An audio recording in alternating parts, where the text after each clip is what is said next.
down the hammer and pick up the pencil. You're about to listen to The Savvy Radio Show. Learn from real-life real estate investors, experience revealed with the Savvy Landlord as your host. All right, Savvy investors, it is The Savvy Radio Show, and we have the greatest real estate radio host of all time, Oklahoma City. Pat Pointon is back. Private money man, all things amazing. Well, anyway, it's so exciting to have my friend back on the radio show. His wisdom, 60 years in real estate. No, since you were born. So yeah, basically more like 50. That would make 50. me 20 when I. Making it He's worse knocking than it on the is. door of wisdom. He is the ball of wisdom. And the cool thing, the ball came in. It's like a Western. I'm at. First of all, I don't usually go out. I have 3 children. And when people invite me, which I'm honored for people to ask me to go to their house or go out, I'm like, yep, but I got 3 kids. So it's difficult to get a sitter in general. And, you know, we don't want to be away from our little baby. But I decided, this is a really good friend of mine. She decided to host together a bunch of her friends and real estate minded people.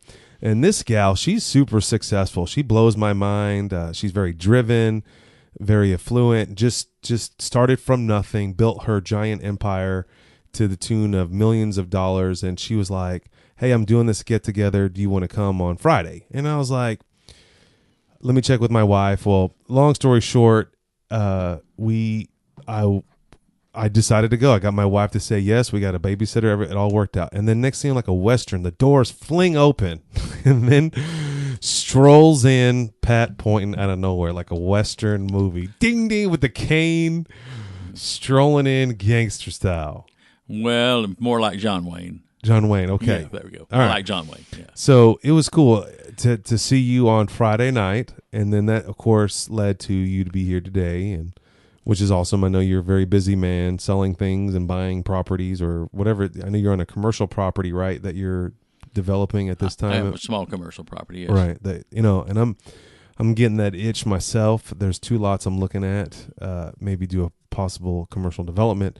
But I'm going to wait for you to cut your teeth, you and your friend Justin to cut their teeth, and we'll see what happens on that. So I was like, well, we sat down and I was like, well, Pat, what'd you learn? Well, the one thing that I learned, and then we'll let Pat roll on here from here, is that like-minded people breathe success. Everyone in that room was a real estate investor. It was really funny that the one guy that you mentioned earlier, I don't want to say his name because I don't know if he listens to the radio, and it doesn't matter. He has 37 units, and he was like, man, I'm the smallest guy here, which was kind of funny. But, you know, you think about it, 37 units, that's still, I mean, times $50,000, $1.5 million. Yeah, I mean, it's not too bad. Yeah, I wouldn't, you know, and what blew my mind, what the guy said, he's like, I haven't bought a house in 5 years. That was the last time I saw him. And I ran into him on a property that I was trying to buy through another realtor. We bumped heads at a property. No, I didn't. I was like, when I was there doing my due diligence, I was like, bro, do you want this property? Because if you do, let me know. I'll walk away because there's so many deals. And he never bought it. I didn't buy it. But then I connected with him then. And it's interesting. 5 years later, he hasn't bought a property. And he was trying to beat himself up about it. I'm like, just start looking at property and doing what you did 37 units ago. I wonder, you know, my question for you today, Pat, before we get into IRA stuff, because that's kind of the subject that I overheard you dominating in. How do you continue to stay motivated about real estate? It's not complicated. It's real not sexy, and it's the same thing in and out, just sometimes with more cooler words in the 2000s. How do you stay motivated? I don't know. I'm not always motivated, but associating with other people helps me be motivated. I think the radio show for 11 years kept me motivated. I'd have to come in there and talk about things, and pretty soon I got myself motivated. All right, so I had other friends that helped me get motivated. Well, I think that's a good answer. So here's the thing, folks: get a party together and just get like-minded people and invite them over to dinner. Sure. And if you don't have the capacity, let's say, at your home to host a dinner, you could also get a back of a Sizzler or a Hispanic restaurant and reserve a room and just get like-minded people together, and a deal might pop. Well, and not only that, but you say, well, I don't want to spend all that money to buy them food or whatever. Well, on one hand, you think of it as a way to generate leads, and it may very well be. But I tell you, a lot of us would come and go Dutch. I mean, we say we're all going to meet at XYZ restaurant, and by the way, it's Dutch. And I don't think that would keep me from coming. I doubt if it'd keep you from coming. If we liked the group of people, we'd think it was more than worth buying our own dinner. Well, isn't it? You got to spend a bunch of money to have this. Is what I'm trying to say. Yeah, I mean, it could be a couple $100s. You can. I mean, I'm doing a party September 28th. I'm doing a bingo party. Yeah. I haven't sent that text out yet, but it's my birthday that day, and I'm having a bunch of investors here at the building, and we're going to play bingo. It's probably completely business deductible too. Yeah, absolutely, and that's kind of the main goal. But what was interesting? You talked about prospecting and building relationships, and well, the individual that hosted this event on Friday is a wonderful investor, and she mentioned to me that she had a large IRA that she wanted to loan out. Now, I've known about her. She's been to a lot of my classes over the years, and we've connected, and she's a wonderful person. I asked her about her money one time. Well, what do you loan it out? She's like 10 or 11 or 12%. I can't remember. She's definitely like sophisticated lender of money, not the private money that you and I are looking for. But I was thinking, I'm like, private money, hard money, whatever money, just going to that event softens up the relationship and also has the ability to say, hey, I'm trying to close it. Not trying. Hey, I'm about to close this deal. I need $80,000. Is this something that you would be willing to lend on? I guarantee if I call that person today, she would say yes. Probably so. Yes, probably so. So if it's in your best interest to host a party. Now, one thing I was talking about with the IRA thing is certain in IRA investments, and I've been talking to her about this very thing. Okay, for a while, or just since? Well, we talked about it once before, but it came back up at this meeting. Perfect. Some investments lend themselves better to an IRA than others do. Mm-hmm. Let me give you an example. You buy a bunch of houses and you're got them in your own IRA, and you're trying to manage your own IRA. You're fraught with risk that you'll cross some money up some way or another, and the IRS will challenge you, and then you'll be out thousands of dollars defending yourself, God forbid, for commingling any funds or whatever. Now, I'll give you an example. I told her, I said, I think you should seriously consider mini storage for your IRA. And here's why. It's almost bulletproof. Tell me. Because it has almost no cross-pollination of your money, because you don't have any plumbers. You don't have any electricians. You don't have any yard work to amount to anything. And when you do, you can go to the yard guy and say, give me a price to do it all summer long, one time, and I'll get you the money. And so you have very few entries for expenses, and that's where you're liable to use some of your money or some of the rent money or whatever to screw something up. Ladies and gentlemen, let me clarify what Pat is saying. That's very powerful. When you start using a self-directed IRA, you cannot touch the money at all. So if you hire a plumber, you have to contact your custodial. That's the individual that holds your money for you, and you direct them to say, "Hey, pay Joe Plumber." Yeah. Well, he don't want to be paid like that. It's in a hurry. So we tend to, as humans, just pay him out of our own purse, get reimbursed, and that could be an infringement on the law, and you could lose. The penalties are severe in your IRA. They can be severe, and not only that, even if you win, you can have a protracted battle with the IRS and spend a lot of money in legal fees and accounting fees and whatever. But you take something that has almost no ongoing maintenance, and what it does, you can easily contract for well in advance of the work. Where if you got a renter with a hot water tank out, it's a little hard to get the plumber to wait 30 days for the IRA custodian to send that money to him. Right.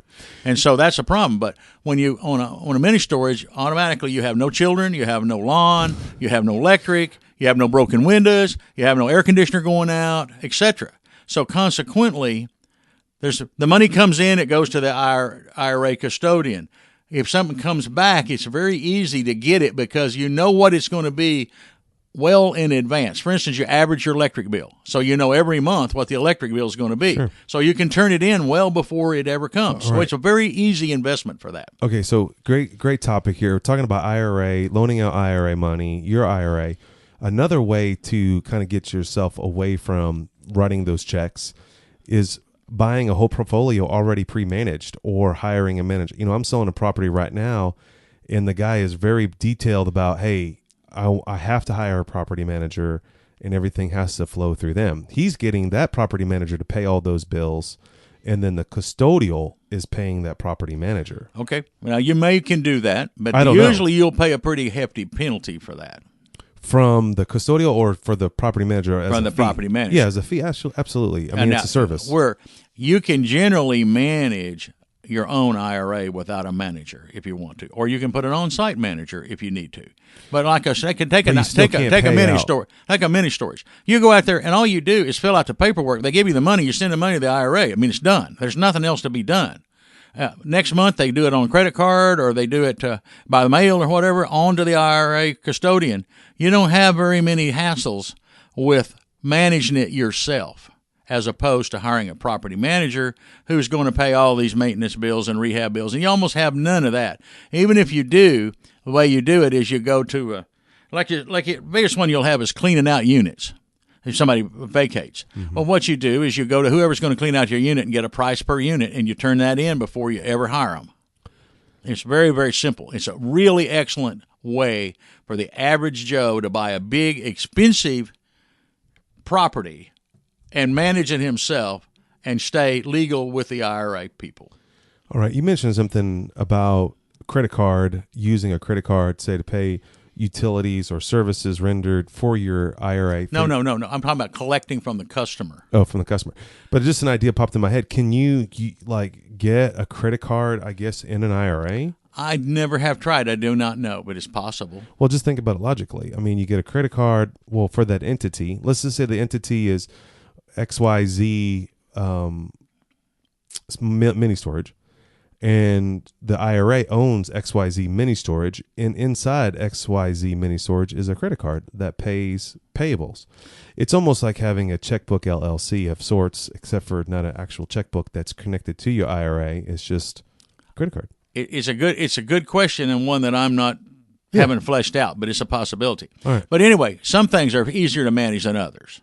Now, a convenience store owned in your IRA with all its tax forms and all its nickel and dime sales and all would be a nightmare. Right. You see what I'm saying? So some businesses would be very difficult. Some businesses would be extremely easy. Now, we're a little advanced on this IRA thing. Let's explain to people what the IRA is. So you have an IRA, you work for a company, and you get this retirement account. Money goes into this retirement account. Some companies control your IRA for you, or you have your IRA through, let's say, Fidelity or Vanguard. Then you contact Vanguard and you convert your IRA into a self-directed IRA, and you find a custodial. Okay. Right. Now let's just talk about the advantages of being a self-directed IRA. One is a lot of people, we're obviously real estate people. We love real estate. We've been doing real estate for over, me, myself, almost 20 years, you in the 50 years. A lot of people don't know that you can loan money personally to a business or even individual out of your IRA. Sure. You can buy gold. You can do a lot of things with your IRA. You can buy almost anything. Most custodials don't care what you buy. They will do the paperwork for you. If you want to buy the Picasso and have them store it for you, I'm sure they do that for a fee. Now, now the fee is a lot less than what you lose to people like Fidelity.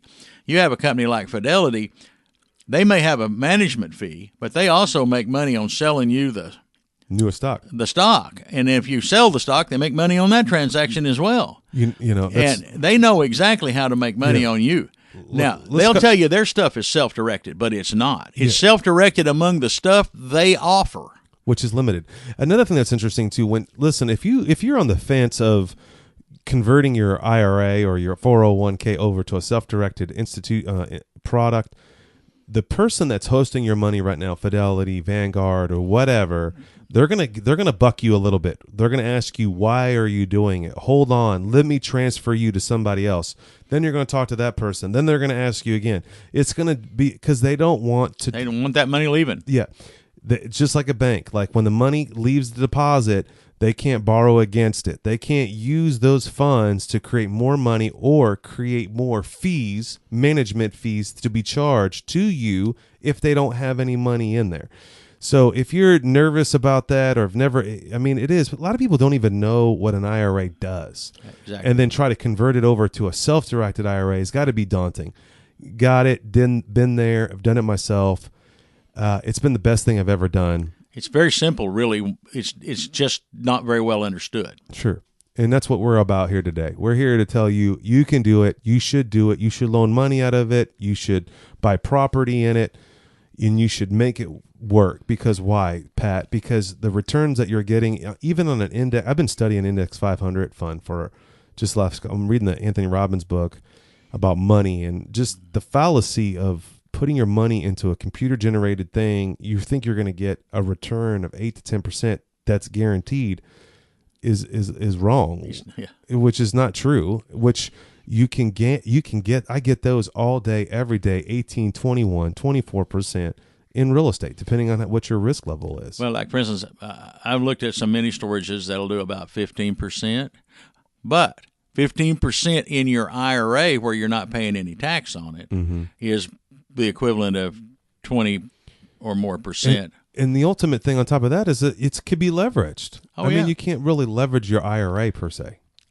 I mean, you can get a non-recourse loan, but I mean, you could take $5,000 of your hard-earned cash and go, put it in the bank and borrow against it, leverage it out, and keep turning it, keep making money with that. I don't think you could really take a loan out. I mean, you can. I guess you can get in the IRA. A friend of mine's trying to do an IRA loan that's a non-recourse loan, because you can borrow out of your IRA. It just can't be, no default to them. Do you know about that? It's really getting close to the edge. Yeah. Anyway, all right. So tell me something else about IRAs that tickle your fancy. Okay, one quick thing, and that is you want to keep in mind that everything is deductible and everything is legal till the IRS says it isn't. And then the fight's on, and the fight costs you a lot of money. Right. Now, having said that, they intimidate you to keep your money where they want it, i.e. these companies, because that's how they make money. If nobody gave them their money, they wouldn't exist. But there are plenty of good custodians, and there are plenty of good things. Sure. Now, I made a business out of borrowing other people's money, so they could loan me their money out of their IRA, and I would buy a piece of property, and I would use their money as the mortgage to buy that. And that was very safe. It was an arm's length transaction, very simple, very safe. Done millions and millions of dollars worth of it. You have too. Right. And it's been good for me. It's been good for the investor. Right. It wasn't good for Fidelity. They didn't like it at all. But it was darn good for the person who moved their money from Fidelity. They made much more money. They made it very safe and securely, and they didn't have to do any work. And the IRS had no issues with it. If you'd like to know more about this, you probably need to talk to either Stephen or myself or somebody like us who's already done this, and we'd be glad to go into it in depth with you. Well, and we may be doing something in February around this subject, but here's an interesting thing, Pat. You've been doing this for about 50 years in real estate in general. It's been in your family genes since conception. You were around before self-directed IRAs. Oh, yeah. Because a lot of people don't know that self-directed IRAs started in the 80s. Yeah, absolutely.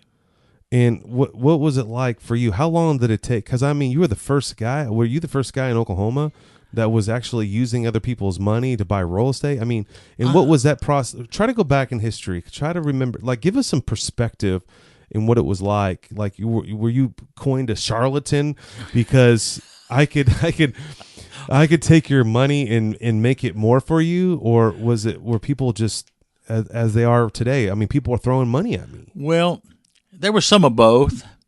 Now, what I did, basically, I owned a mortgage company, so I was familiar with how to draw the documents and what a mortgage company did, and also I was able to become the mortgage company for you, to help you do it.